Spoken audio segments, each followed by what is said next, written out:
All right, welcome everybody to Menko Meetup 17, where we might be talking about April, May, and June pickups. I have not seen these guys in 3 months. How are you guys? Doing good. Good to see everybody. It's been, I guess it's the summertime, right? We've got stuff going on, right? But it's been very good to see you guys. Has it been 3 months? That is crazy. Yeah, I think it has been, or 2.5 at the very least. I mean, it's been a while. And Robert couldn't make it. He's busy, but I'm hoping to see Robert in a few weeks at the Chicago National. Yeah, I was going to ask you. You are going to be there, right? You'll be around there at the same time. I will be there for the show. Yeah. Well, I'm probably only going to go one day. I just need to decide what day I want to go. Yeah. Because I don't really collect a whole lot that they'll have. Either they won't. Rob would be the only one that has Menko, and I could buy it from him at any time, or Mark Burley cards, and I have a lot of his stuff already. It's really hard to find any cards they don't have his. But a lot of times it's just to go to meet people. You know how it is. Yeah. Network. Hobbies about hobby friends. Yeah, absolutely. Very true. Yeah, no, it's a good time. I'm jealous. Wish I was there. Yeah, likewise. Me too. Once again, I'm not making it, so it's just always it's just tough time of year for me to get anywhere. But so once again, I will not be seeing folks in Chicago, but I would love to. Any shows in Japan, Ryan? They have a one, but and I haven't been yet, but it's pretty weak. It's pretty tiny. Surprisingly that they don't have one here, just with the card culture, the collecting culture, Japanese and a lot of people collect not just cards, but just about everything. And so the fact that they don't have some sort of sports collectors convention is it's mind-boggling to me. Mm-hmm. But back to your point, no, there's a few, like every 4 or 5 months, there's a small card show I haven't been to yet. It's on my list. Mm-hmm. But then, it's really just about hitting up Mint Mall or Mint shops and a few other places. So that's about it. That's all there is here. They had I don't know if you guys know George. He KBO Collections. He lives up in he lives in northern South Korea, and he went to the show last week. There's a Seoul show in Seoul, and I think it's twice a year, maybe. Yeah. They say at least once a year. It might be twice a year. I've known about it, but I don't go because one, I have to spend money to get up there to Seoul, whether it be bus or train, and it's about 100,000 won, like $80 to just do that. Yeah. And then if I'm going to stay overnight, get a hotel or whatever, or a hostel. But the show, as far as I know and heard, it's always just newer, modern stuff that I have zero interest in. And a lot of it's MLB stuff, not even Korean stuff. Yeah. So, yeah, and they don't collect that. It's very hard to find older Korean stuff. And that's the only reason I would want to go. Yeah. Me as well. Yeah, I think a Tokyo show would probably have a lot of the same new stuff, not so much the older stuff. Yeah. I think that's so Jeff, our mutual hobby friend, who was in Japan there, he posts that show every time it's kind of up, and then after the fact, we always ask him how to go, and he's like, same old thing. It's all Shohei and modern stuff, and maybe there's somebody who has like a couple of older things, but he's like, it's all modern, so it is what it is, which is interesting. So go figure. Yeah. Which is cool. It's cool, but again, it is sometimes too about the hobby friends, not necessarily the cards, but I wish they would do something bigger here because they have the convention space for it, and they certainly have the culture for it. So. Gatherings and conventions and that kind of thing is very much a part of it. I guess it's just maybe not about collecting. I'd be very curious to know that is it just like sports trading card that they don't have enough of a culture there, or are there other types of conventions for things that they do, the other things that they collect, or is it just not even like a thing, collecting in general? I have no idea. Collecting in general is huge, but it's not necessarily cards. They just had a big Star Wars convention here, which was pretty successful. I say it could have been a couple months ago now at this point. So that's by other stuff. Yeah, so I think there's a big enough sports culture here. I think they would be successful. I would think so. There's just whether or not sports are obviously huge. It's just whether or not the collecting aspect of it is quite as, I don't know. I'm just surprised that they don't have you can't find a lot of vintage. Yeah, no, super hard. It's all on the Japan auctions. Yeah, I would say Yahoo is where you would find all of it. True. Except for one item, I'm going to show you today. One item that was pretty cool, not card related, but baseball related, that I found in a thrift shop here in Japan. Nice. It's very sporadic what you can find in thrift shops and antique shops. Makes Ryan, do you still have those KinnikuMan cards? Which one? KinnikuMan. KinnikuMan? Yeah, it's those 80s, 70s, 80s wrestling. Yeah. Those. Yeah, you see those quite a bit. Those are pretty popular. No. You had mentioned that you had some of these, and you were gonna, if I wanted them, you were gonna send them. Yeah, I do remember that now. Do you know if you still have them? Somewhere. Oh, so you still have them? Yeah, I've not gotten. But I would like to take you up on that if you still. Yeah, the second question is, where are they at? I need to get. Yeah. So maybe this is something I do want to maybe if I still want to dabble in Menko. This is another thing I want to try and get, because I did get 2 more figures since I saw you guys. Nice. KinnikuMan figures on Buyee, but or 3 more, but I can show them later. But yeah, I would like to talk with you on that stuff. Okay, absolutely. Nice. All right, so Mike, or both of you guys, you picked up sports and non-sport. What do you guys got? And of course you got sumo, I'm sure, right? I have no sports this time around. Wow. Okay, I'm excited. No sports. Yeah, I have a whole bunch of stuff sitting in a warehouse in Japan waiting for me to ship it over. But I always kind of wait until I get enough to justify the shipping cost, because almost always the shipping cost is usually, at least for most of what I buy, the shipping cost is more than what I spent on most of the lots. Not all of them. Like not if you combine them all, but like individually, like I'm paying quite a bit. So anyways, I've got a lot over there that I'm waiting to ship over. But since we last met, no sports for me. I'm all non-sports. Nice. Mm-hmm. Right. And I have pretty much the opposite. I've got all sumo and some baseball, and nice. I don't have my stuff in a warehouse. I have it in a box behind me that's unopened. I know that you guys cringe when I say that. I think it's awesome. I need to get through it, but I want to appreciate the time. I love that you do. Staying there more than a week. Yes. Yeah. my because I only get a box at a time, and it's only got how many lots that I buy. Like I can't wait. I gotta get into it and just be paying attention to it. But I will say that I'm not surprised by the fact that you just have sports, because your recent videos have been. You and I, Ryan, had talked about at the time that there was this one. I don't know how many months ago it was now, but there was this one seller who just all of a sudden put up a bunch of Sumo Menko all at once. And I mean, it was like, I would say like 40, 50 lots. It was a lot. It was like all of a sudden, like your feed was nothing but Sumo Menko, but not just what you typically see, right? It was a lot of very unique, vintage, older, just all over the place. And I commented to Ryan on our Discord, I'm like, wow, I'm assuming you're seeing this. This is pretty impressive. And I've noticed several of those lots that you have already released on your channel here recently. Two lots of which were, I was looking, I don't do a lot of sumo, as you guys know, but there are a couple of them that I looked at. I was like, those are just really cool. Yeah. I was like, well, I'll keep an eye on them. I'm assuming now they're going to get out of my price range. And sure enough, they did. But you got both of them. So, so I was like, awesome. I'm glad that you got them. Yep. Yeah, no, that was pretty amazing, that all the stuff that the seller had. That was a lot of pre-war certainly, but early 1900s stuff that you just don't see. It makes you wonder, like, did this person come across, whether it was a store or a person, who knows, right? But did they come across a collection and they just like threw it out there, or just you're like, wow, where did this all come from all at once? And it was interesting too. So I looked through the auctions pretty closely.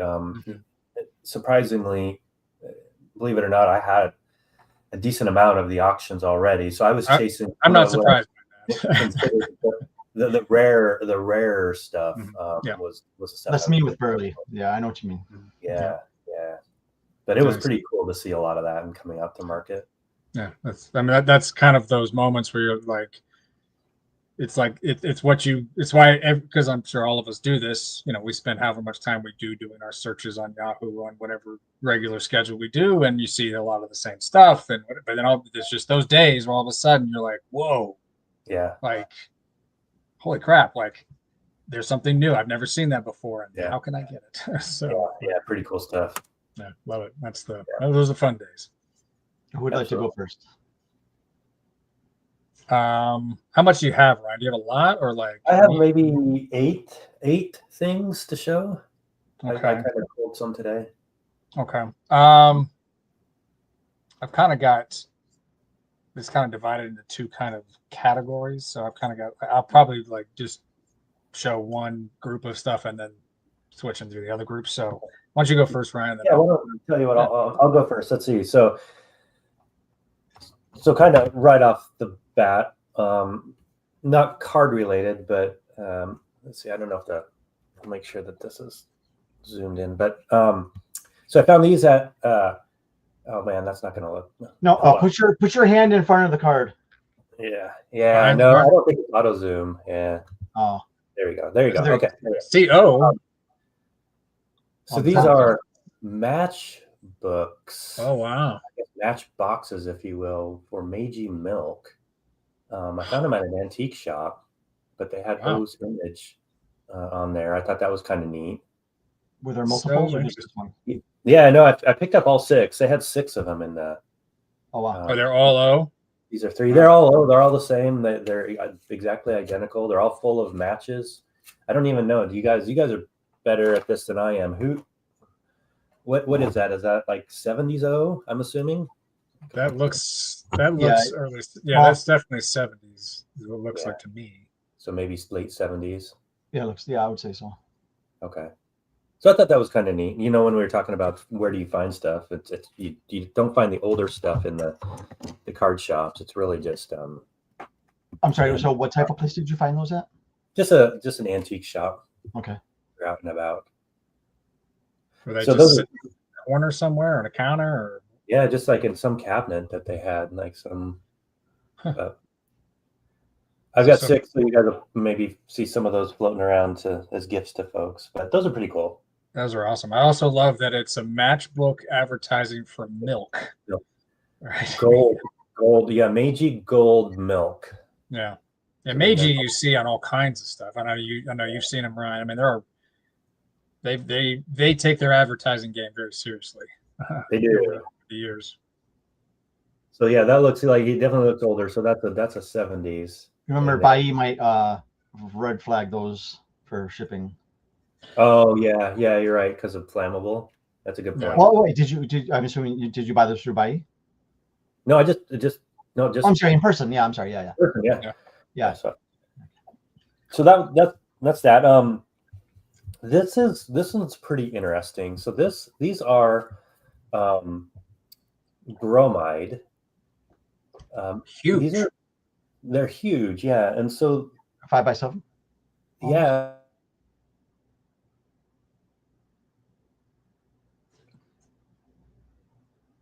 You there, Ryan? Didn't know if that was me, if that was him.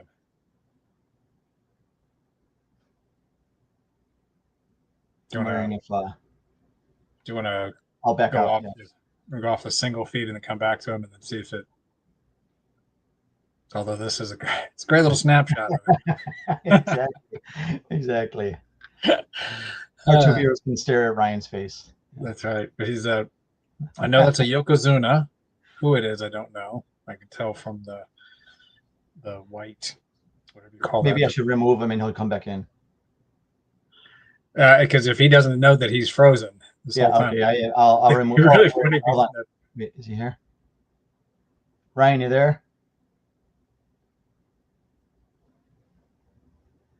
All right. Yeah, it looks like it might. I don't know. I'm sure it's just the internet connection. He'll be back. Do you want to go? You want to give it like one sure, more no, that's fine. Real quick. Yeah. Well, and if he doesn't, I'll jump in.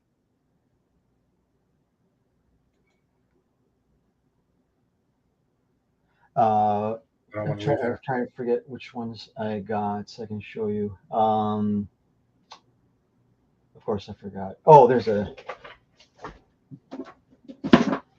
All right, so this was a. These are the KanikaMan figures I bought. This was a combo. These two were sold together. Oh wow! So the guy on the right looks like Bane from. Yeah, he does. He does the mask and the outfit. This is Blockin Jr. He's actually look what they do with him. Oh, interesting. And he does. This is normally he is in like a full uniform. Looks like a Nazi. Hope I don't get this video gets flagged for me saying that. But and then I forgot this. No, this is a soldier KanikaMan. There's different KanikaMans. I thought they were the same guy, but they're different. So these guys were a combo set, and I got one more. Did I get one more? I forgot. I think I had gotten one more, but I'm not sure. I don't know what I don't know what I did with them. But I bought those figures a couple months ago. I haven't been spending too much money on figures. And those are out of Japan. Those figures. Yeah, it's Japanese animation. Yeah. Right. I don't know if they were manufactured there or where you got. Yeah. It's all, as far as I know, it's all Japanese. Who's do you know the maker of those? The manufacturer? I don't. Okay. It says here on the bottom. Oh no, it's made in China. Like a lot of things. Yeah, like everything else. Yeah, I'm not sure who the maker is or who they say. Because some people could just say, okay, you're going to make this for us, but we're going to put our name on it, right? Of course, yeah, totally. Yeah, that's like Apple. It's like they make everything in China, but it doesn't. It's all Apple. It's a U.S. product. Yeah. At least company. I'm not sure. You want to go? Yeah, I'll go. He hasn't popped in yet. I messaged him on Discord, and maybe obviously if he's trying to get back in, he'll get back in for sure. But yeah, I'll go. This go around, I actually have some pretty cool. Anyone who's knows and paid any attention to our recent streams, probably for the last year or so, a lot of these pre-war, like 19 teens and 20s silent film era Menkos are something that I've been collecting a lot recently. And so I got a few lots. And this is a particular one that, there he is. He's back. Hold on. What happened? Oh my gosh. I am so sorry. My computer had not restarted and it forced me out to do an update. Oh, that's okay. We had this awesome still of you staring at this large bromide of a man of a Yokozuna. Just it was awesome. So just pick them back up and then just start again. That'd be good. Okay. Sorry. Okay. Here we go. Some cool. Here, let me turn on the little light here.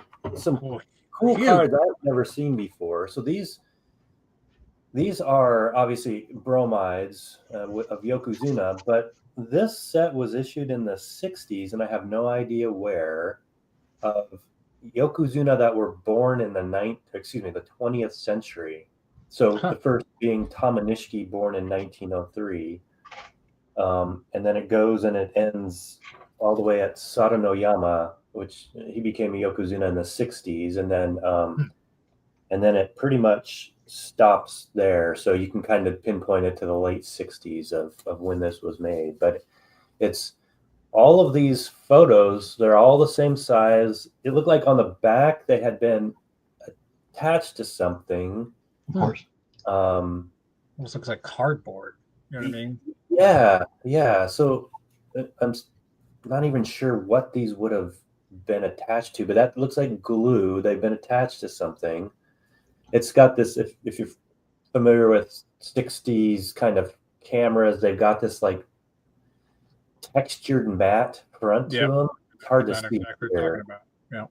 But kind of a very typical style if you've got old family photos from the 60s. Yep. So you can see just, my guess is they came in a magazine. It's some sort of insert. Right. Like, and then maybe except for Futabayama, they actually made 2 of him. So I thought was interesting. But these are all, I don't want to say common images, but you do see some of these images a lot. Did you get these all as, I assume, all together? Yes. Yeah, all's a set, and it came with this. Came with this. Oh, okay. So then this is this is how you know that the 20th century kind of. Yeah, it doesn't. Yeah, I was curious on what it was, and I finally deduced these are all Yokozuna born in the 20th century. Gotcha. So, so that's basically a set list. So you know that all of them are there. Yeah. Okay, so this, my guess is this was printed and issued with this set. Yes. Yeah, that would make sense. Huh. So that's kind of neat. I hadn't seen that before. That's really cool. How are you gonna catalog these? Just as bromides? Probably either that, they'll be BBs, or they'll be like magazine issues, which, so I don't know. And my guess is they're kind of like they were an insert in some sort of magazine or giveaway. It seems of that size. I mean, obviously, there could be things we've never found before, but that size really seems to be either an insert, which you see quite often in a variety of different subject matters, or they were prize cards. But the fact that you have this other card that lists it as a set indicates that clearly not a prize card. Yeah, I don't think they're prize cards. I think it's a set. My guess is I'll probably issue them as a Z series. Okay. Just because I probably think they're from a magazine. That makes sense. So that's kind of neat. I thought that was, but I've got something fun planned for those as well. So you'll see a future video on those. Oh, fantastic. Yeah. Maybe a couple more here. Speaking of these auctions, that these are there's some really old Menko, about 150 video. So these are difficult. So these are probably 1910 Menko. They're die cut. You can see they've got die cut round Menko. Yeah, so I'll issue them as a C series, but you can see they're die cut. What's difficult about these is these are wrestlers from the Osaka Sumo Association, and you can see on his mawashi there, it's this one is Oshio, but above that it says Osaka, reading from right to left. Interesting. I don't have a good grasp of Osaka wrestlers to pinpoint age. But is that just because the information available is just not as extensive as Tokyo and everywhere else? Yeah, it's harder to find. It wasn't especially from that era. Yeah, that one's got a little crease, but that's fine. As you know, I don't mind condition on these. And then there's the third one, which is kind of neat. So this was one of the two lots that I was like, oh, I'll try and bid on that, and then no, absolutely. So I think my guess is they're probably from around 1910. So I'll catalog these as C series, from round series from 1910. Those are so cool. Yeah, they're smaller than I thought they would be. Really? Yeah, I thought they would be a little bit bigger, but yeah. So those are those. I love how the design mirrors the die cut, and that the lines. You know, and maybe that was the design, and they decided to cut it. You know, the concentric circles, basically, right? So the overlapping circles are what ultimately caused it to be that die cut. They could have just cut a circle, right? And it would have captured everything too, but they did. I love that. Super intricate. So cool. Yeah, those are great. Now this next one was really cool. This is Yes. This is a S series, so a stadium series. This is from May 1922. You see these booklets. They came in this form. They originally came in an accordion form, small. Then they started going to, to this like fold-out form you'll see here in a second. And then in like 1924, they went to a larger accordion form. But you open these up, and you can see they have all of these wrestlers in accordion book form here. And as they go flying around. But you can see they've got the East and the West. We got the year over there, so that's really handy. So when you say East and West, was that part of the competition that they can? Yeah. Oh, I'm sorry.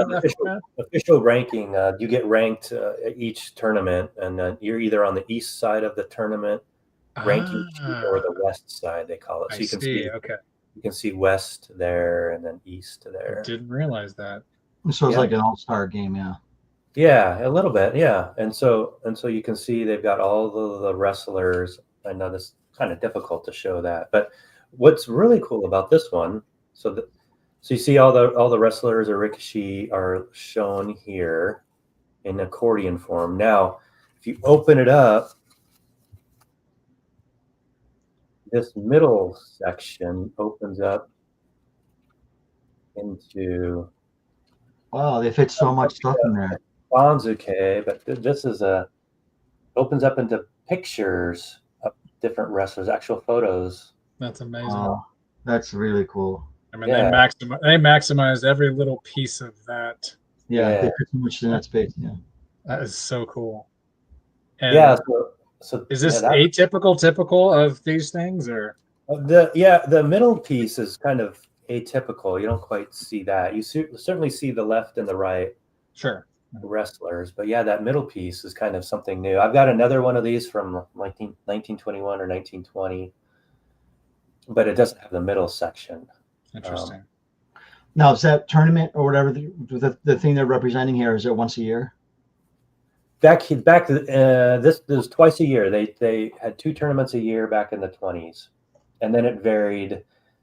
And now they do 6 tournaments a year, but back in the 20s it was 2 tournaments a year for 10 days. Now you said you have 2 of these? Yeah, I've got one that's like from 1920, so one that's a couple years earlier than this. Obviously, different wrestlers, different. So I wonder if they have you ever seen the other ones from other years that you haven't acquired yet, or are these the only 2 you've ever seen and now you have them? The only 2 I've ever seen of these, I think I might have seen one more that I missed out on, but they went from different styles. This style was popular from like 1919 maybe to 1922. This kind of like kids drawing, looks like they're advertising sake. That's my favorite part, the sake on the back.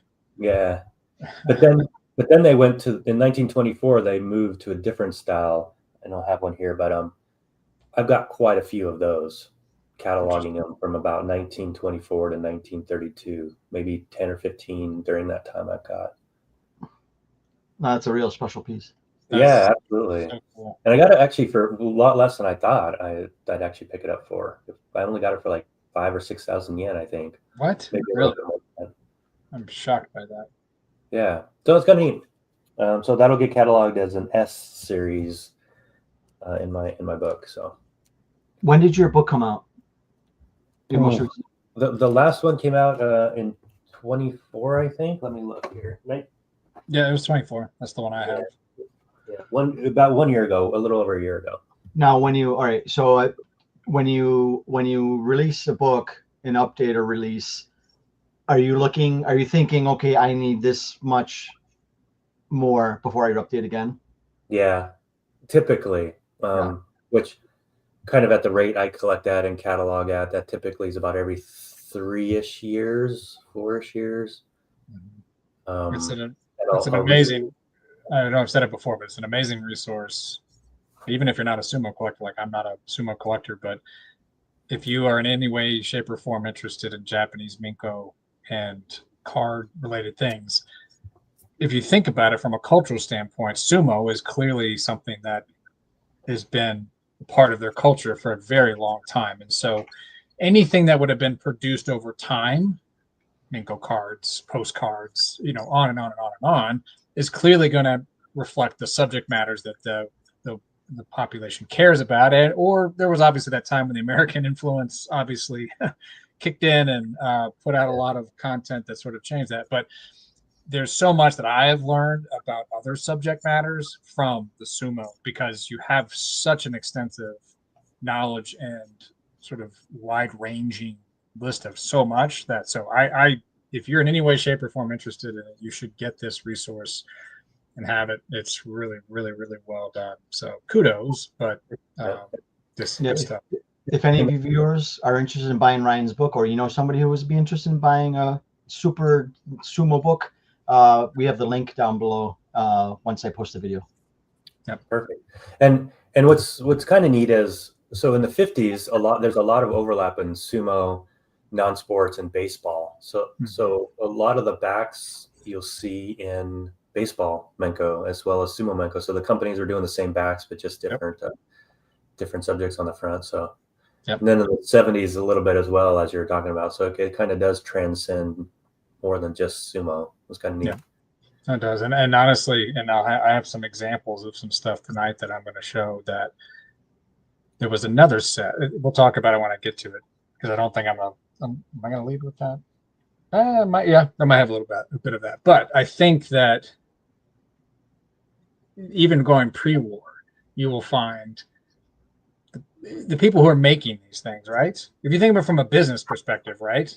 Hey, we're a printer, basically, right? Whether it's woodblock or later on, whatever it is, like, hey, we want to sell, and I can't imagine what it was like back then, but hey, we want to produce things and create business. And so what are the things that we can continue to print, and whatever the demand is, I don't know. But ultimately, I have some examples of some things tonight that I think, like, based on some of the things you've shown recently and I've seen in your book, like, hey, this, whether we'll never know probably if it's the exact same set or producer, but they're so similar that you're like, probably very likely that it was the same producer and about the same time frame who was producing images of whatever was popular at the time, right? Because that's what happens nowadays too, right? So very cool stuff.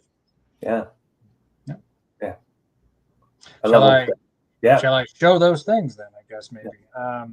As we were, as you had stepped away briefly, Ryan, I just started to do. So my shares to this for this episode are going to be mostly broken, or actually totally broken into two camps. One is the silent film era. So everything I have almost everything I'm showing tonight's pre-war. I have a few that are post, but mostly pre-war. So I've shared quite a few in the past episodes, but so in the silent film era. So this is anywhere from like the 19 teens to the 20s, based on the subject matter and movies depicted, actors depicted, that kind of stuff. But so this is a new set to me for this particular genre, but I have, as we'll see later, other cards that look very similar that are different subject matters that may or may not be from the same era or not. But so this is a red border set. So this is the actor Harold Lloyd. His name is actually at the bottom here. You can't see it, but I have been able to translate that one. But this is Harold Lloyd from one of his movies. I don't know the name of the starlet here, with the phone there in the front. But that's him, and this is the back on this one. So I shared some last time we met that had a very, very similar back, but at the bottom it had the name in kanji of whoever was in the middle. This one does not have it. And it's also a red bordered set, which my other previous shares were not. So literally the exact same format of back without the name, but a red border. But that's Harold Lloyd. 1920s, maybe? I actually think that this set might be a little bit early. It's going to be like 1918 to early 20s. Yeah. I can't pinpoint it because I don't have a definitive of when were these. So, and I'll get to that in just a sec. So that one, I cannot pinpoint what this is from. Like, is this from a specific movie, or is this generic images of him? I haven't been able to identify that that's a specific movie. Likewise, this is another actor. His name is Ben Wilson, and his name is at the bottom as well, with an unidentified woman as well. And then this is the back. I actually Can't remember his name, but I've identified who that actor is from that image from that other set with his name at the bottom previously. It was interesting on that one. The registration is off. Yes. Great to kind of see how they actually printed those just by the registration. Yeah. And I think if anything, that kind of gives you a sense of age, that it's like, okay, that's just how they could do it at the time. Right. Yeah. Whereas the back, interestingly enough, doesn't have that, which clearly it's just one color. So it's not like they had to do multiple colors. Yeah, that's cool. This is a same set, but so this is Eddie Polo, who is a very famous silent film actor. So he's over on this side here. This is Eddie Polo. Don't know this lucky gentleman here getting throttled. And I don't know the image. I don't know the name of the movie. It says Eddie Polo at the bottom, so it doesn't have like a name of a movie on the bottom. And then this is the same back. Those are awesome. Yeah, and then the last one from this red border group. So this is one I've yet to be able to identify just yet. I believe, I don't know for sure yet. I believe that this is Eddie Polo again because it looks very similar to images I've seen of him. And I believe with the boxing gloves that this is from a 1918 serial that he did called The Lure of the Circus. And in there, one of the serials of this, it was the 16th serial, is called The Knockout. And there's images like lobby cards of him looking very much like this boxing with someone else. So I think that's what it's from. That's the back, an actress there in the middle. I'm trying to have my friends at the translator subreddit translate the kanji at the bottom, but as of yet has not been successful yet because it doesn't say Eddie Polo or another name that I've identified. I'm hoping it might be the name of a movie or something, but so I think this is either 19 teens or early 20s. That's kind of what that indicates to me. And this last group here. Do you mind if I'm looking at something? I'm looking at something online. It's in English. It's a poster. It says Eddie Polo, The Knockout, 16th episode of the stupendous Universal serial, The Lure of the Circus.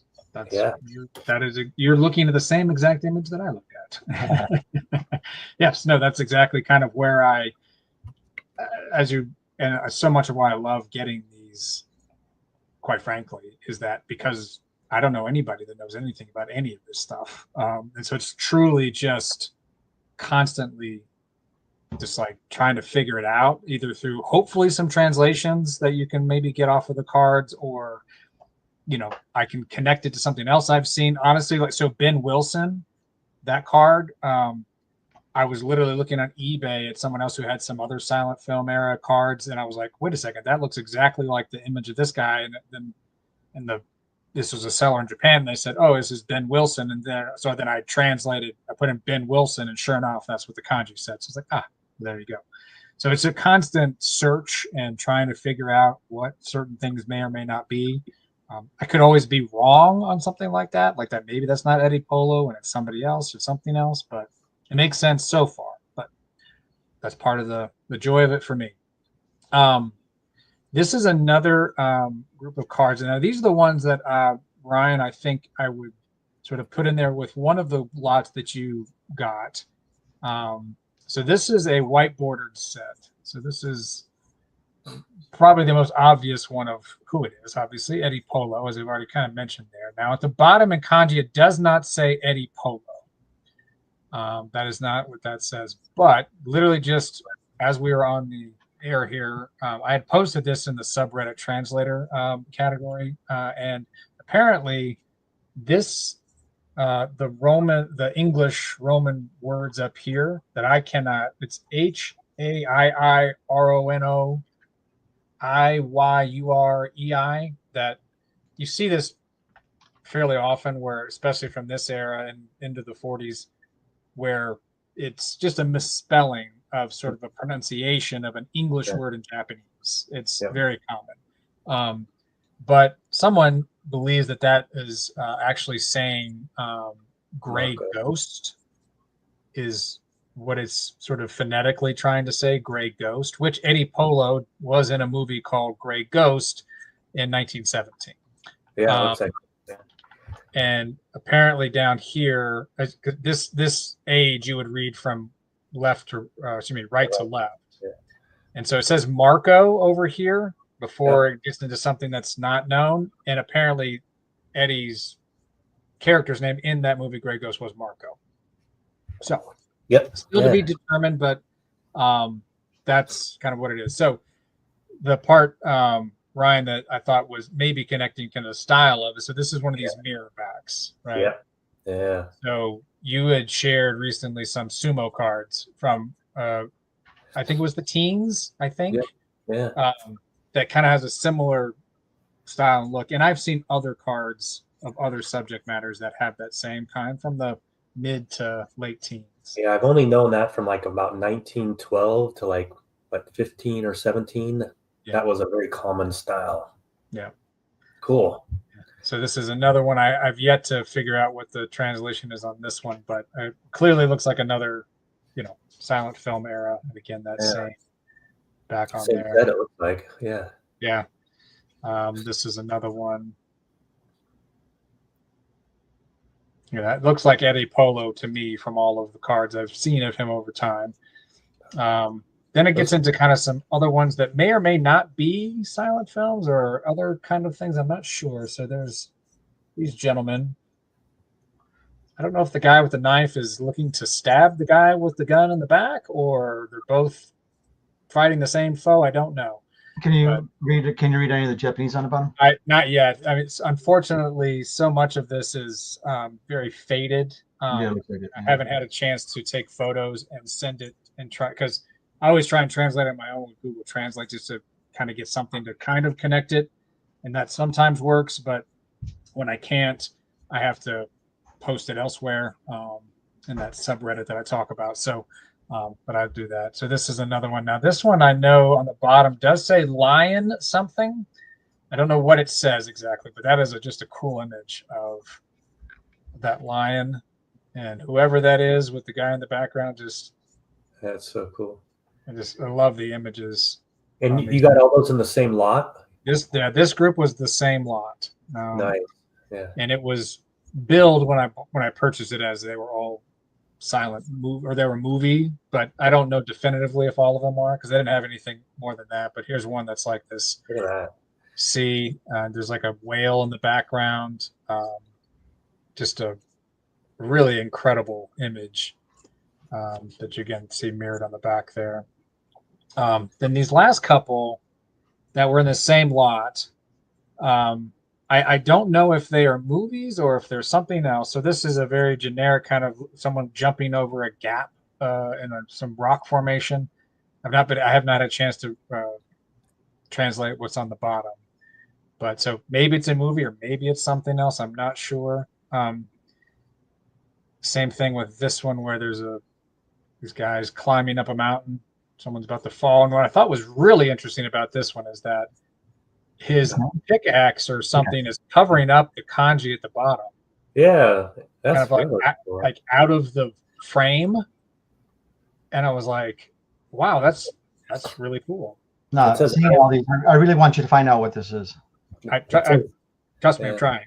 Yeah, it says Alps there at the bottom, but it said what? It says Alps. So yeah, some sort of I can't read the kanji, but katakana, Alps. Gotcha.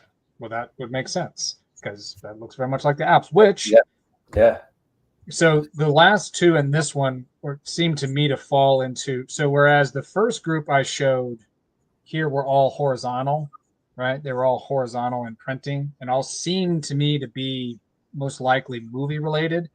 These last three are all vertical. They could be from the same set or I don't know, but they all seem very similar. And this last one had the clearest, it was printed in black on the bottom there. And it was very easy to get a translation. And the translation on this one is collecting eagle eggs, which that looks very clearly like that's what that person is probably doing. But is that from a movie or is that just I don't know, like what's the subject matter? Is it just a general nature thing or I don't know. So that's still to be determined. But those are my my first batch of. So again, I think most of these are going to be from the 19 teens, maybe into the early 20s, but I think more the teens, at least for this group. These red ones could be a little bit later, like early 20s. So there you go. That's cool, man. That's neat that you're able to find that stuff. It is. I just like everything, right? You just come across these things. Like if you spend enough time looking, and I think that's so amazing. And I'll say, I maybe paid all in with shipping for all of these combined, maybe $20. That's so crazy. It's just because I mean, I don't know many people that are collecting silent movie menkos, right, or whatever, like even care, right? Maybe I'm paying too much, I don't know, but I'm like, these are over 100 years old from an era of things, of subject matters, and the crazy thing about that era is that most of the films don't even survive, right? Like they've been lost to time, and all they know about them is from lobby cards or stories or they don't actually have the movies, right? And so finding any information about what even happened in these movies, let alone like what they know the names and they know the actors for the most part and everything, but knowing anything beyond that is pretty hit or miss. So it's really fascinating to me, and I just really enjoy it. And to me, the artwork on them are just amazing. I just absolutely love the artwork on them, and the printing's just amazing. That's great. Yeah, I love that stuff. Is it back over to me? Yes, sir. All right. Well, I don't want to spoil too many things. I am going to just show you a couple modern things, just so I can. So back from about 1912. Sorry, 1912. What am I saying? Maybe around 2012 to maybe a little like 2019, 2020, right before COVID, the Kokugikan would issue these signed sumo cards. The wrestlers would actually sign them. They would put them in these acrylic cases, and then they would sell them at the Kokugikan. Well, they stopped during COVID, but now they just recently picked up again. Nice. And we've been cataloging these in my book. We have a bunch of help from a bunch of other collectors, but they sell these at the Kokugikan or wrestling stadium in these acrylic cases with this Sumo Association, this red and white background. And so these are authenticated, signed sumo cards. And you can see down there, it says sumo. And actually, I'm not sure what that says there, but signed card. Awesome. So yeah, we're starting to collect these and being able to catalog these again. They're just regular cards that they pull out, and they get they only get like 20 or so signed of each card by the wrestler. So these are kind of neat to pick up when you go to the sumo stadium. That's a massive slab. It is, and what's interesting is so now they're doing the magnetic slabs. Technology, they're keeping up with technology, which is great. Back when they stopped in 2020 or so, it was screw downs, but now they've gone to these magnetic slabs. Nice. Yeah, those screw downs that notoriously have made problems. Yes. One thing I thought it would be kind of fun to do. So, guys, tracking Calbee. Calbee's famous all the way from '73. So, in Japan, you might be tracking. A lot of cards are issued in food products here in Japan, even today. So you go to the convenience store and you'll see 3 or 4 or 5 different food products with cards in them. These being baseball cards. These are the 2025 series. So I thought it'd be fun to just I pick up 2 or 3 packs every time I go to the store, and but I thought it'd be kind of fun to pack opening. Let's do it. Yeah, I know, right? This is crazy. You don't normally see me opening packs, but then so here you go. You kind of see. Comes with 2 cards. You can kind of see here. Nice. Like a title holder card. You can see this one's got a bend in it now because that's just how the pack came, or that's how I stored it. And then a Hiroshima carp. That's so cool. So when we talk about Calbee cards from the 70s in baseball. They were all issued with packs of chips, and it comes with a cheap. They're only like $1 at the store, so you get a pack of chips and 2 baseball cards. That's amazing. I thought that'd be kind of fun to do. With that so people can see. Last Friday, we just went to the Giants game in the Tokyo Dome. Oh, you did? Nice. Talk about fun. I forgot how fun Japanese baseball games were or are. Who were they playing? The Hiroshima Carp, actually. Oh, okay. There you go. Nice. Nice. Yeah. Who won? The Giants. It was nobody got past second except for the pinch hitter hit a home run. He had a solo home run, and that was the only score of the game. And that was the only person that made it past second base was the solo home run. Pitcher's duel, as they say. Yeah, but it was great to watch. And then when you talk about the cheering section, if you're familiar with Japanese baseball, it's probably the same in Korea. Huge cheering section. It's just energy like none other. You'll never see that. And then one last thing I wanted to show, kind of a modern section, and then I'm going back at the end. I'll go to a bunch of vintage stuff again. But we have a new Yokozuna here in Japan. Wow. Oh, this is the debut video you just put out? Yeah. So these are or this is his debut card. So this is when he was ranked a Judo. You can see that up in the upper corner here, Judo. And then BBM just in the past couple of years has put this Hajime mark in baseball, the rookie card mark, but that's the Hajime mark that BBM's now doing. Nice. So you can see Onosato's debut card, and then this is his other debut card, and the Young Stars subset in the same set. So it's kind of neat to collect. Onosato is going to be great to watch. A new Yokozuna. And so he was just made Yokozuna, right? Just made Yokozuna. This will be his first tournament as Yokozuna starting tomorrow, actually. And oh, wow. down in Nagoya. In fact, we're heading down there not tomorrow, but a week from tomorrow. We got tickets for the 8th day tournament. So nice. Yeah. So, and then again, just a little plug for Onosato. Here are his May cards, not his debut cards, but just a few months later when he was rising up the ranks, they made a couple more cards of him. So I think you saw that in my video, but yeah, just wanted to point those out. That's awesome. Now, when they do these tournaments, do they they're seated, right? They're seated like you sit down, or no. I'm sorry. The wrestlers have a seed number. Absolutely. Yep. The bonds. And do the top players? Do the top sumo wrestlers have play like the lowest seeded ones? Sometimes it's the other way around. Sometimes if a younger or a lower ranked wrestler in the top division is doing really well, they'll actually wrestle one of the Yokozuna or Ozeki. Oh, okay. So it's typically the high, Yokozuna are competing against the other high ranking wrestlers on the Banzuke, if you will. But if a younger wrestler is kind of a breakout star, has a really good record, they'll pit him against. And everybody faces everybody in theory, right? There's no weight classes. It's just like, hey, you're weight class, and they're all trained together, right? So the day you enter sumo, you're a rikishi, and they're all training together. Younger guys are training right next to the Yokozuna.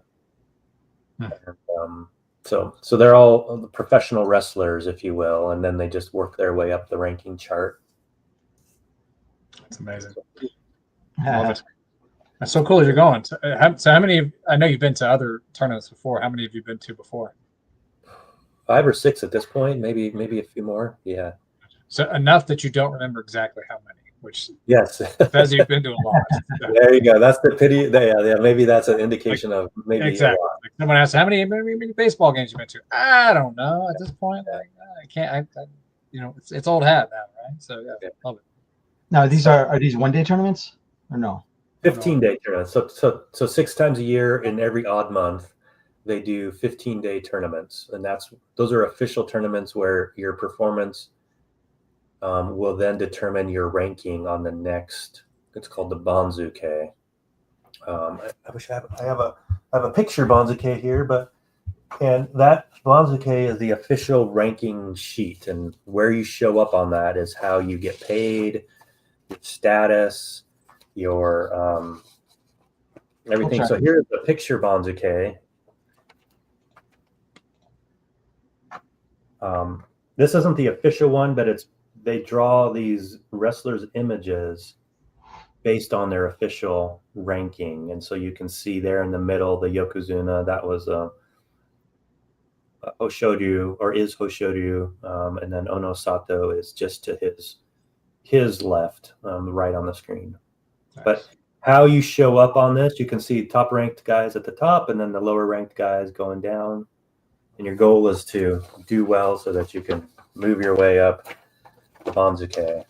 Which now is this 15 consecutive days, this tournament, 15, or are they 15 consecutive days? So the odd number days, so 15 days. You can see you'll never end up with an even score. You'll either end up with a majority of wins or a majority of losses, which then will determine how you move. Yeah, and they wrestle every day, right? It's not they wrestle every day. Yeah, it's everybody's going every single once a day or multiple times a day. Just once a day. Yeah. Okay, so everybody has 15 matches. Correct. Yes, in the top division, 15. The lower divisions below judo, they do 7 days. They wrestle for 7 days, so they wrestle every other day. Okay, so it's same time span, more or less. Yeah. Yeah. So, okay.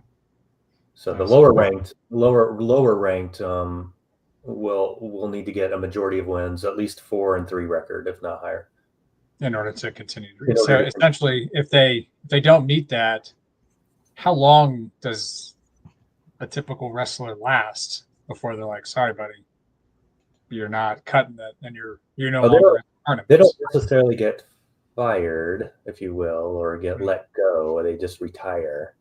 I see. Some wrestlers are in their 30s and 40s, and they're just hanging out to just kind of, getting a few $100s a month and free room and board, and they're not going to make the top division. Yeah. So but it's free room and board, and they're competing, and they're part of the culture, right? And maybe add some value, and sparring partner is not the right term, but that you're obviously there, and if you're not the best, but maybe you're helping others in some way, shape, or form.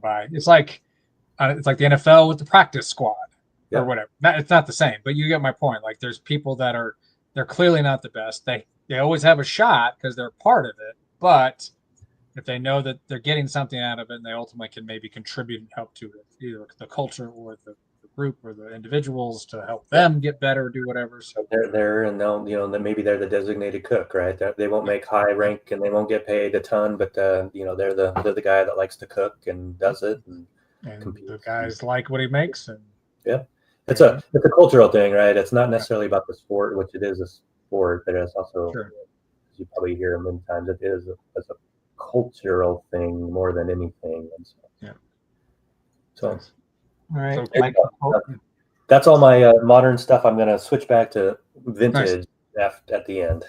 Cool. Yeah, I'll switch over to my other group. Well, I forgot one other thing that was silent film. I think I'm 99% sure silent film related, but I've shown some of these before, these bookmark style Menkos. Yes. So this is just a very interesting one. This up here says effectively phantoms or phantomas or something like that. I've yet to find any film that has that name, and I'm just like, this incredibly specific and elaborate hat is not somebody's interpretation of a sombrero, or I don't know what this is, but I'm like, I've got to be able to find this somewhere, but I haven't yet. But I have this exact same back on other bookmarks from this exact same set. I've actually identified this photo from this is Eddie Polo on the side here, but I've identified that still from a specific Eddie Polo movie from the 1920, I think it was. Cool. But so I love these bookmark style Menko. Yeah. Just dual purpose, that it could be a bookmark, but it's also in theory a very elaborate Menko card. But that's amazing. I love that one. So, anyways, I forgot to show that one. But so my other category of Menko are tonight yokai or ghosts, demons. I'm just enamored with this category of Menko, and just the lore of it in general. But for those that don't know, ghosts and demons, what are called yokai, in Japanese culture, is a very it penetrates the folklore. It's a very, very specific, in depth. Like you can read all about them. It's really fascinating stuff. And so actually what I have, I got over many lots that I got, but I'm going to kind of start more recently and kind of work my way back. So this group are from, and I see these a decent amount, but these are from the 60s. So this is a pretty gruesome looking dude with a severed hand down here and a knife in his head. And that's so awesome. Just love it. So this is from a very recognizable back for anybody that's seen anything from the 60s. Oh, that's the science one. Or space, sort of space science kind of space back. There's baseball subject. I think there's a sumo image with that. So this is a very sort of ubiquitous 1960s. If they printed everything. Cool. And so there's that one. Then there's this one with the skeleton with a little yellow ghost up there. Like that. And you got this guy here. The child just being scared by the dude with the long tongue. Do you know what that says? No, I don't. What'd you say, Ryan? It's hia. Yeah. Okay. Yeah. Like a so boo. Maybe it's boo. Yeah, maybe it's like boo. Yeah, who knows? Maybe, I'm not sure. I've actually not tried to translate these yet. And then this last one. So this is a pretty common looking yokai at the bottom and the top. So this sort of three-eyed guy you'll see a lot, and this guy who they have these deformities and just, I mean, they're just gruesome. It's awesome. Those are really cool. I love those. So, and I see these fairly often. I think most of these sets come in like 16 or so. And I think I'm pretty close to catalog. I think I have almost all of them to catalog all of them, but at least the ones I know of. But pretty cool. And then these next few I've shown some similar to this in the past, but these are from like the 40s, late 40s, early 50s. So this is a pretty common. It's an umbrella, so it's very common for these yokai, these ghosts, they inhabit everyday objects. And so this is a very common one of the umbrella with the one leg down here. Just awesome. And this is a pretty common back that you see from the late 40s, early 50s. Yeah, cool. This is another yokai. This is from, he's as you can see in the ocean here, it's Umi. Fozu. I see Umi quite a bit on this one. I don't know that bottom aspect of it, but just amazing artwork. Cool. I love the sky in the background. I'm like, oh, this is so cool. And this is from a set that they made baseball card sets from as well, like an animal back. The baseball is that one. Umi means sea or ocean. Yep. Yeah. Cool. And then these next two are the same yokai, but a different sort of edition of them, which I think that just says ghost. Yeah, yūrei is just ghost. So you see this sort of look, and this is another one of the sort of animal backs. Correct, ghost or spirit. Yep. Cool. And then same thing here with this one, but just a different sort of male, I guess, depiction. I don't know what the yellow thing is that's coming over it, but there's that one. And this is from the transportation back set, which is another baseball set that anybody that is aware of that takes a look at. So that was sort of 60s, 40s, 50s. And this next, I got quite a few, which I got to say, I hit the jackpot with this over several sets. I have gotten just I think 3 or 4 of these before of yokai from again, I think the teens, early 20s, because you'll notice that these look a lot like the silent movie ones. So here's one, again, sort of demons and ghosts. You have sort of a samurai with this orange demon behind him that is just incredible artwork. If you are an art lover, I got some treats for you. This is some good stuff. Yeah. And the back is just look at that. I mean, look at is that the mirror back, or is that slightly different? No, this is the mirror back. Yeah. Yeah. Okay. Exactly the mirror. So again, I think that this is from the same exact era. Yeah. And maybe the same set as what I was just sort of showing earlier. So it looks like it is from the same set. Yeah. So from a lot of what you've shown with your sumos and these guys, it's just amazing. This is one I think is amazing. It's like a demon with the scales weighing somebody against, I don't know, what is that, like a coal or something? I don't know. That's pretty gruesome. Look at that dude. I mean, this is amazing. And those are woodblock printed? Yes. Yeah, they're just absolutely amazing. That's so cool. I mean, I just was like, I can't believe that I got these. There's another sort of demon of the underworld, rocking some amazing shorts. But even, I mean, look at those like skeletal. I mean, it's amazing. Absolutely incredible.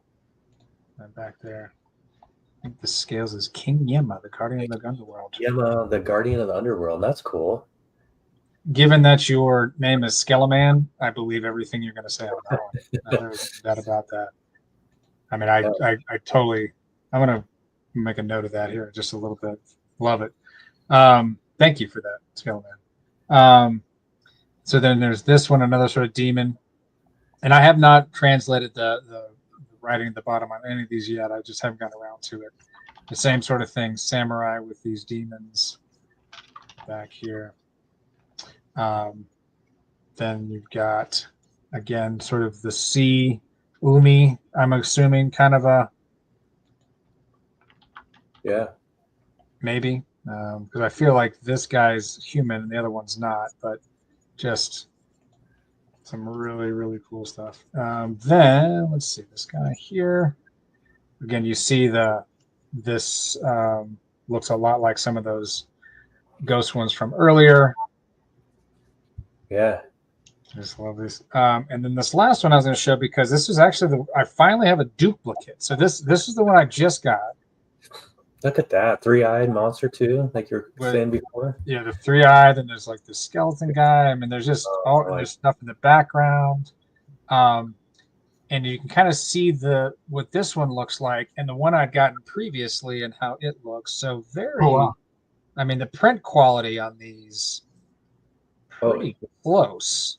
You know what I mean? Like, you can see that this one's a little bit darker on the oranges, but I mean, given the fact that these are 19-teens, 1920s or whatever, you know, to kind of see how that woodblock printing differed by each one of them. I just think they're so awesome. Yeah, this was Mike. He went from Skelerat to Skeleman. Oh yeah. To get a certified autograph. What's up? What's up, Mike? I didn't see that part. I didn't see that. That makes sense for Skelerat. Yeah. Good to see. I didn't realize you did, but yeah, I was thinking. I didn't realize this either. And so I'll wrap up with this last grouping of them. So these are, again, same era, same subject matter, but these, unlike those other ones, were all white bordered. So this is a red bordered set. Again, you see that three-eyed guy, like I talked about earlier. Same mirror back, but a different red border. This is so the fox is a kitsune. Yeah.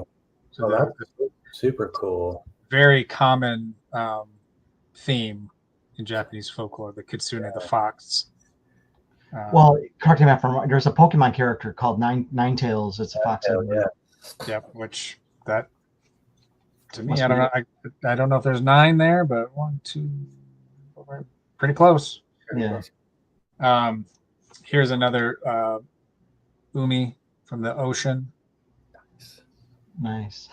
So this black creature coming out, and I have some other later ones that have a very similar looking one there. And this one actually also has what I believe is a winner stamp on the back there. That's some kind of stamp. I don't know if it's a winner or something kind of stamp, and that could have obviously come later. Who knows if that came at the time. This is Skellereds. This is one of my favorites.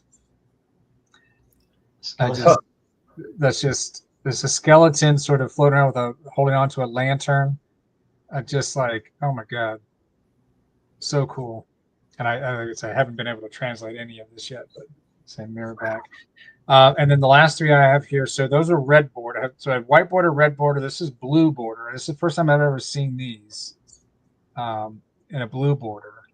But that demon is just incredible. Yeah.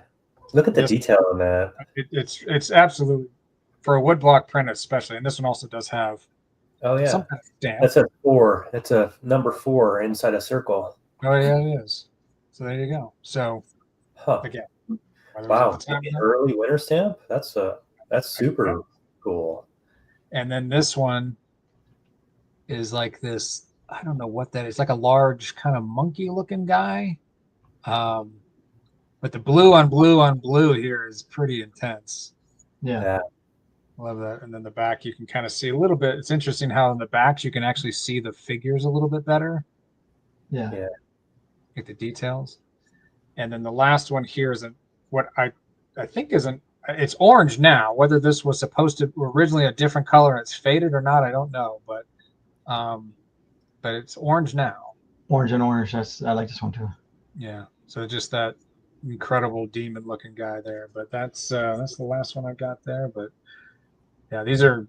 I mean, I just never see these. I think I've seen a couple of other lots over time. The previous ones that I've gotten, I showed you the one duplicate, but like I have this one that I've gotten previously with all the umbrellas in the back there. 3-legged umbrellas.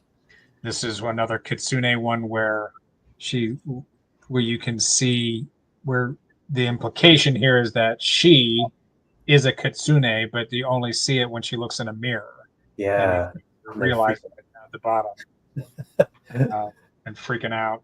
And then this last one of just a frog. And there's a bunch of stuff in the background there, but just anyways. So that's me this month. That's what I got.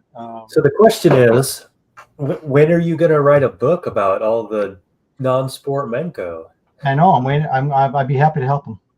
Yeah, you guys. I mean, Ryan, you know better than anybody the time, energy, and effort it takes to do that. I mean, I don't think a non-sport one is feasible because it's just. I mean, it's too huge. It's just too huge. I mean, baseball and sumo are massive and huge, but at least it's massive and huge of one subject matter, right? And so if you try to do the same thing and do it with non-sport, like it just would get insane. I mean, I think honestly, the Discord servers is really kind of my attempt to try and sort of make that effort, because we have the sports dedicated server, then we have our non-sports and the Japanese and American subject matters, in a sense, just to try and even catalog this stuff and even find it and see it. So I would love to someday try and do something on a smaller scale to start to focus in on certain things.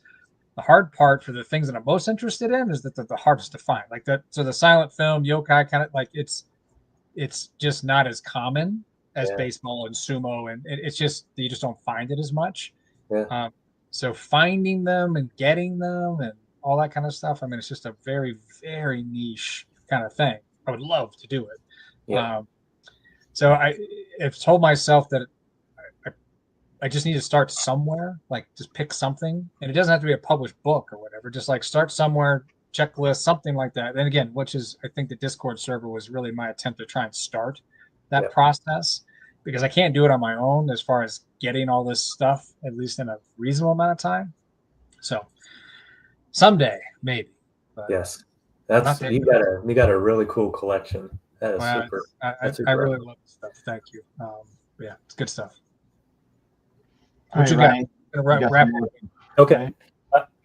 Cool stuff. I don't think as nearly impressive as that, but I'm gonna start off with some 50s. Kind of common. I picked up this lot of 50s M series, rectangular series, square series. Mm-hmm. Sumo Menko. I've got majority of these, but I like to pick up these lots when they come up for relatively cheap. And in fact, I picked this one up because I snagged a few extremely rare Menko. I'll show those here in a second, which within the same lot. Most people probably wouldn't know how rare they are, but I saw them in there and I was able to pick up this lot. But these are the M series, and I apologize, I got so many of them I can't remember the exact title, but this is from 1956. So they got Kagami Sato, they got Naruyama, and these are all this Trump back. You can see a playing card, you can see that like atomic bomb, and but these all look pack fresh, crisp. Doesn't look like they've been played with, which is great. So a lot of these, that's surprising. A lot of these I'll be able to actually probably upgrade a few in my collection. But here's a Tochinishiki, Yokozuna. You can see Chiyonoyama. But the color on these are amazing. You see how vivid they are. They're really bold. And again, they're all the. I mean, I would say like 85% of this style of Menko from this era that I find of all subject matters are absolutely beat. Yes. Just beat up and creased and played with well loved, to say the least. So to find these in this condition is great. Again, most of you know I don't focus on condition. I just the beating up tells a story in itself. Yep. But I do when I find them in great condition, exciting as well. So those are those. It's kind of an interesting one. So there's different versions of this set, different colors, different fronts. So this happens to be a type. I forget which type it is, but it's got the stripe pack, and so there's like 7 different types in this set, and this one's got the blue or aqua with the stripe on the front. So Okinohana, here's Ochiyama. I think I've got, I don't know if there's a winner stamp in this one, but here we go. So kind of neat. 3rd place winner stamp. Again, you don't see those too often, so I was excited about picking that up. And so that's one type, but then you can see here, this is, you see the gloss? Yeah. This is the gloss front, and they actually have purple backs. The stock is thicker. Interesting. Yeah, so this is a different type. So purple paint was in stock that day. Yeah, so that some of these backs probably. So here's another kind of common set from 56. Mitsuneyama. Here you can double there. Some of these actually, I think first time I've seen them, so they'll be on the catalog. Oh yeah, this one's neat. It's got a, you don't see that color often. It's a green winner stamp. Oh yeah. Probably they're red or black or purple. I've never seen a green one. So and the winner stamps would have come from the manufacturer too, typically. They do. Yep. It wasn't something that the shop owner did. It was, nope. And if you're familiar with how they were packaged, these would come in packs of about 5 Menko in a little tissue pack. Right. And then there would be about 100 tissue packs in a box. And when you open the box up, which was usually just secured by a string, right, there would be uncut Menko in these M series. And so the shop owner would open the box up, take out the winner sheets. Mm-hmm. And then as kids bought these tissue packs and got these winner stamps, the shop owners would then give the kids these winner sheets based on the winner stamp, if that makes sense. So cool. Yeah. Usually just maybe 2 or 4 Menko on a winner sheet that they would get for 3rd place, and then a 1st place could be up to 16 Menko. I never thought about this until now. It's like people are always chasing for hits. Now you could go back in time to Japanese Menko, and all these kids not even look at the front's hoping to get a stamp. That's right. Absolutely. And I mean, Menko was banned in schools because it was a form of gambling. You would take, you'd go and win Menko from your friends, and then it became an issue in Japan. I can see that. You know, when we talk about gambling and we talk about hits like one of ones, right? Kids are buying packs to get the winter stamps, right? So it's kind of early form of gambling. This one's interesting. This one's from 1952, so kind of a harder set to find. Mitsune Yama. Ooh, love those packs. With handles? Yeah, it's a gunbai, so that's a paddle. Yeah, like the judges. Oh, okay. That they hold up. Yeah. Yeah, that they hold up. And this one's interesting. I don't think I've seen actually this Mitsune Yama before, so this is a new one. I've got a couple. I'm sorry, have you seen that set before? Say again. You have the sumo wrestler or the card? Have you ever seen? Do you have anything that set? Set cataloged. I just have not seen this particular card in this set. Okay. So that's kind of neat. Here's a really common one, Naruyama, but this set is really, really common. This back, you see these all the time, but it's kind of neat. This one is. These are the really cool ones. These are first time I've ever seen these. I've cataloged this set, but I've only in my 20 years of collecting only ever found 3 Menko from this set. Oh, wow.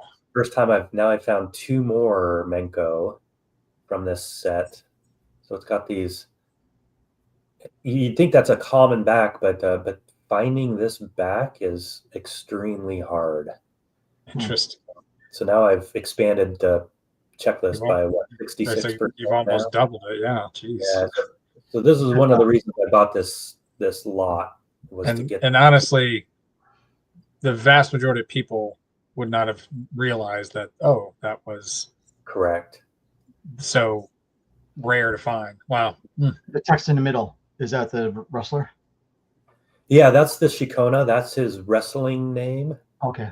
Ring name, if you will. At the top, you can see his rank, if you can read that. So reading from actually left to right, this one is Sekiwake, and this is my Gashira. And then it's got on the column on the left and on the right is height and weight. And then at the bottom, you know, the fighting number, if you will. So it's interesting too, because again, when I first got into collecting, I met a few older gentlemen in Japan who played Menko when they were kids. And they were just talking about all the different ways they would play Menko, right? These fighting numbers. They instead of playing the actual game, they would come, you know, and almost like a game of war, they would pick a digit. They would say like the 3rd digit, and then they would both flip them over, and whoever had the highest digit on the, you know, the 3rd digit over would take home the prize. Or maybe I'm trying to remember the numbers. The other Menko, right? So that they use this fighting number in a variety of different ways in Japan. So that's kind of neat. That's awesome. Yeah. This one is, and Mike, you might have seen this as well from the video. This one, these are two R series from 1942. These die cut. Yes. These are bigger. And I've never seen this set before, which is why I wanted to certainly grab them. So what's really cool about these is these are war era Menko, produced during World War II, which for sumo, extremely rare. There's only maybe half a dozen war era Menko sets that I've been able to identify. And so these were actually made in 42. I think it was the May tournament. Really easy to tell. Aki no Umi on the left, or I guess on your left. Ozeki at the time, but eventually made Yokozuna, and then Mine no Gawa on the right. Who was Yokozuna at the time. So they confirmed that these were from 1942, which is really, really cool. That's amazing. Now, do you have all the past, do you have results from all the tournaments from like forever and time? There's resources online, Sumo database. It goes and it shows you everybody, which this one, you can't tell maybe if you're not looking closely, but at the top it says Ozeki. But at the very top, it says Haridashi, and so this was a special type of ozeki when they had more ozeki. Then they could kind of fit on the bottom banzuke that were balanced. They would consider one a haridashi ozeki, and so you're able to tell from just that what year and what tournament he was Hidashi Ozeki. So they're kind of neat. That's amazing. One of the reasons I was able to identify that from 42. So these are really cool. Never seen them before, but cool to get these cataloged. That's amazing. Let's see. And then I've got 2 more things. So postcards, many of you know, or some of you know, I'm collecting postcards now and really kind of overlooked them for a while. But now these are from 1912. And actually, this is a common style, this cream white background, black and white. So it's got, you can see the back here, but I don't know if you noticed there. These, these are embossed. Oh, wow. First ones? Huh. Are embossed. And so the same style, this Offset, yeah. Offset line, as you probably heard in my videos 100 times, right? That indicates, you know, probably from earlier than 1917, later than 1908. So these are around 1912. This little double T, but you can see the embossing. I've never seen that before, especially this. I mean, that early. I mean, now when you bought these, could you tell they were embossed? So the first one, no, I didn't know it was embossed. I was like, oh, that's kind of weird. It's got the weird rubbing on the back. I thought it was just the rubbing from the postcard. not embossed, yeah. Yeah, I thought it was like maybe the postcard that was underneath it had been stored for years. I got them. I was like, wow. I actually got one, and then I was like, okay, well, I need to find more of these. And so now I got 2, and now they're ready for cataloging. So these are 2 Ozeki, Kunimiyama, and I forget the Rikishi on the right there, but it's probably around 1912. This was a common style, at least this background. So I thought those were cool. And then the last item, which I think is really cool, is some people argue these aren't cards. I do. I guess I can make the rules if I'm making a book about them. But these are, oh yes, these are wood block printed sumo. I call them sumo cards. You could argue that probably not, but my guess is people cut these out at some point, or could have cut them out. Sure. Uncut sheets. What are you talking about? Yeah. Cut sheets, right? And I want to see that. I want to see the calendar behind you replaced with this framed. Yes. So these are from 1895. Oh, holy shit. Yeah. So these are 19th century. Now, what's really cool is when I bought this auction, I was like, okay, well, that's kind of cool, but I didn't realize there's 2 of them. And what's really it's identical, but it's not. You can tell when we talked about registration. Yeah. You can see that they didn't quite get the red lined up when they printed these, right? So these were mass produced, made to not be extremely high quality, made to be consumed and probably destroyed pretty quickly for whatever reason. But you can see it's fascinating to me. A printer got one sheet right, and then they were just cranking these out and just slightly offset these by 1/4 of an inch. Yeah, because literally I'm sure it was a speed game to just we got to make him and get him out of here. They weren't trying to. And given what it is, it's not like it was somebody they were making these for mass production. They were. It wasn't a private commission for some wealthy person who wanted to have some special thing. It was, hey, we want to churn these out. Get them sold for a couple yen or whatever, even send. So I've got 3 or 4 different sheets of different styles of these 1800s cards, if you will, and eventually I'll get all of them cataloged. But I thought that was kind of neat. Amazing. What is the character in the middle? Is that a judge? Yeah, that's the judge. It just looked different than I've seen them. That's a judge, but what about the center? Oh, that's the yobidashi. So that is they call out the matches. Gotcha. They're like the ring attendants. They'll sweep the ring. They'll do all the kind of chores on the ring. Wow, he got his own card. Yeah, and you've seen these too, where you'll see like the front pick printed, and then you'll see the back of the wrestler printed, where you would cut these out and then fold them, and then it would fold into actually front and the back of a card, which is kind of neat. But anyway, wow, that's so cool. Those are kind of neat. So those will eventually get cataloged, probably under a new category like a W series or something for woodblock print. So that's my. You ended with a doozy, man. Jeez. Yeah, that was my favorite piece, I think. Me too. Wow, that's amazing. Jeez. Whew. Good stuff tonight, gentlemen. Yeah, great. You guys need to keep buying. I want to see some more good stuff. Yeah. Like I said, I got stuff waiting. I just got to get it over here. So, and who knows what I add to it too? Who knows? Mike, I've got a fun problem now. So by the time Buyee packages and ships my cards, they arrive before Buyee can even get it updated in the system. So I'll get phone calls that I have a package, but Buyee hasn't even indicated that they've shipped it yet because that's how quick the shipping is here in Japan. Well, yeah, makes sense. I mean, it's just things are super efficient here in country. How quickly things get around. That's so wild. I will say I do when I do my shipments, and part of why I do it this way, because I accumulate as much as I can all at once, is because UPS, I get it in like 2 days. Yeah. I mean, it's like, I'm like, you gotta be kidding me.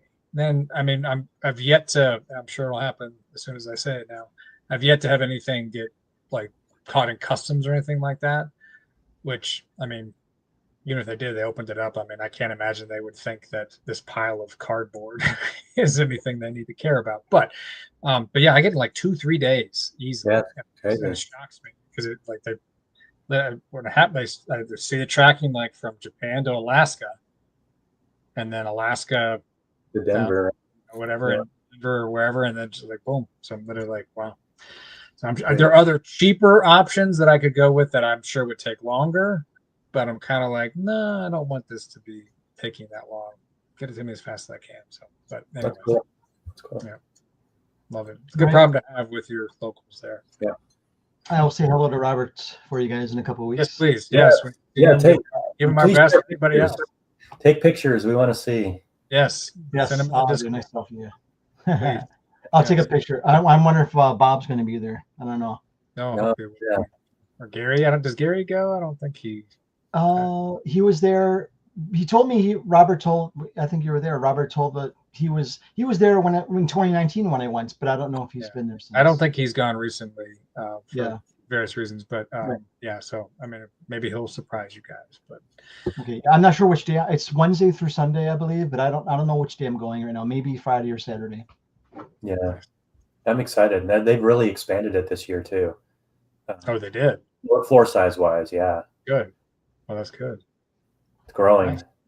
Because wasn't there an issue with like not enough vendors getting, like vendors were trying to get in but they couldn't get in, or it was gigantic. I can't. There's so much stuff going on. Mm-hmm. Yeah, and they expanded last year. Yeah. Oh, it did. Okay. It's crazy how big it is. You can't even explain it in words, and then you do, and then when you get there, it's bigger than you can even explain. Oh, by the way, the national is at 2025, 2026, 2027 are all Chicago. Oh, they are. Oh, good. Yeah. Because I was. I think when it goes East Coast, I definitely can't get out there, but I can do Chicago's at least in theory possible for me. So, right. Maybe one of these days. I need to make it a goal of mine next year. You guys get on me, like just every now and then, just be like, so did you buy your ticket yet? Like, just give me a hard time. So guilt me into it to remember to do it. So, yeah. So I leave from Incheon, which is next to Seoul. That's where the airport is. Incheon. I'm going from Incheon to Boston, nonstop. My first time flying all the way to Boston. It's probably 15, 16-hour flight. And then from Boston to Chicago. I'll be in Boston visiting my family, my sister and her family for about 5 days. Then I'm going to be in Chicago for about 2.5 weeks. And then I fly from O'Hare, Chicago to Incheon, Korea. Nice. Yeah, so I'm excited. Well, safe travels. I'm sorry? I said safe travels, please. Thank you. Yeah, I try and go every other year. Great. I'm jealous. Yeah. When are you coming back stateside, Ryan? You have any trips coming back or no? I'll be back in September. Okay. Yeah. Nice. September, and I'll be in Hawaii a couple times here in the next few weeks. Ryan, do you want me to? Obviously, you could talk to Robert on your own, but do you want me to look for any sumo stuff? And Yeah. Robert sometimes sneaks some sumo stuff that he's selling that I might not be tracking. So yeah, absolutely. Okay. If you get there. I would say most of the stuff you probably snagged or know about it. Yeah. No. Yeah, I don't remember Robert carrying any non-sport stuff. Otherwise, I would look for you, Mike. He has some sumo and some pro wrestling, and he does a lot of pro wrestling. Yeah, he does. Yeah, he has a history there. Yeah. You saw that photo of him. Did you guys see it when he was younger? Did you see that photo with Hulk Hogan and other wrestlers that he met? No. It was for the card tour. It was like they were there. What they went to Japan many years, right? The wrestlers. One of the years, he has a photo of himself much younger, Robert, and hair and all, I think, and leather jacket, I think. But yeah, he has a picture with Macho Man, I believe, is in the photo. Hulk Hogan's in the photo, and a couple other wrestlers. Oh man, well, Hurricane or the big guy. Next time he's able to get on, he needs to pop that out and show it. Yeah, maybe I'll remember to ask him, or I'll put it. I'll send it to you guys. I think he might have it. But yeah, so you guys buy some more stuff, and whenever you it doesn't have to be every month, but once you guys are ready, let me know. Sounds good. I'll be awesome. Ready. Thanks for hosting, Dan. As always, pleasure, gentlemen. Thanks for setting this up, Dan. Appreciate it. Of course, good talking to you guys. Yep, thanks. We'll be in touch. For tuning in. Thanks, everybody. Bye-bye.